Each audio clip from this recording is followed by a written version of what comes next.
Alam mo, Bobby, konting-konti na lang. Mapapapahay ko na yung lola mo na umuwi sa inyo. Ay, naku, sana nga talaga. Naiya na rin ako kay Tonyo eh. Okay lang ba magtanong? Ano ba kayo ni Tonyo? Kasi, di naman sa pag-aano, Pero, ramdam ko na may gusto sa'yo yun. Ayoko naman may natatapakan ako ibang tao. Alam mo, gets kita dyan. Kasi kahit dun sa station din, akala nila may something kami ni Tonyo eh.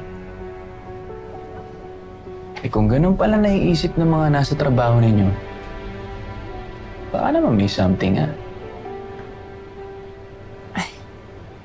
Naku, Jared, okay na ba magiging honest ako sa'yo? Meron talagang attraction, may mga attempts. Pero sobrang gulo kasi ng relationship namin ni Tonyo eh. Kahit na yung trabaho, nadadamay na. Sa bagay, mahirap nga naman pagkatrabaho mo yung tao. Kaya nga tingin ko, mas bagay tayo.